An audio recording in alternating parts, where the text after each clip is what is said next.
Okey, hai, Assalamualaikum. Saya Aziz Majid, merupakan ahli dan dealer SIM card Tun Wow. Jadi hari ni saya diberikan amanat oleh HQ untuk menyerahkan mock check pampasan takaful kemalangan ini kepada waris lah, yang mana waris kehilangan ayah kandung sendiri disebabkan kemalangan, dan waris layak untuk dapat pampasan sebanyak RM30,000. Jadi sekarang ni saya berada dekat rumah waris, dan jom kita buat penyerahan mock check.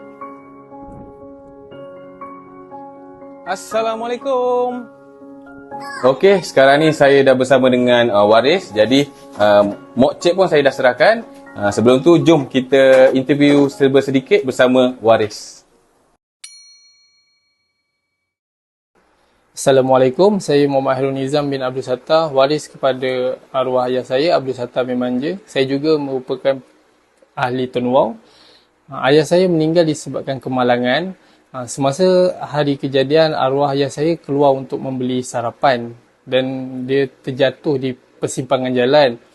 Dan setelah kemalangan, ambulans datang dan mengesahkan arwah ayah saya meninggal di tempat kejadian dengan kecederaan teruk di kepala. Arwah ayah saya telah menggunakan SIM card Tun Wow hampir 3 tahun. Daripada mula saya menjadi ejen SIM card dan saya daftarkan kepada semua adik-beradik saya termasuk ibu dan ayah saya. Okey, pada pandangan saya ia sangat-sangatlah membantu. Di mana kita hanya menggunakan SIM card Tun Wow ni dan kita top up, pada masa yang sama kita dah dapat perlindungan takaful secara percuma. Kita tak perlu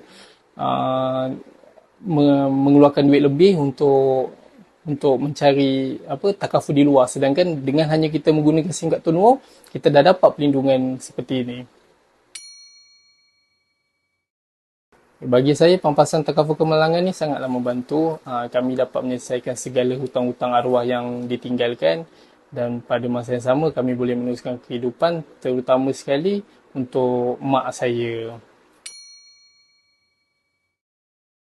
Nasihat saya pada yang di luar sana yang belum menggunakan SIM card Tun Wow, bertukarlah ke SIM card Tun Wow. Kerana Tun Wow bukan sahaja memberi internet dan call, tetapi memberi kelebihan-kelebihan lain secara percuma. Salah satu kelebihannya adalah pelindungan takaful kemalangan, di mana kalau di luar sana anda memerlukan duit yang lebih untuk membeli takaful, tetapi di Tun Wow anda hanya perlu top up saja dan anda akan diberi pampasan takaful kemalangan secara percuma.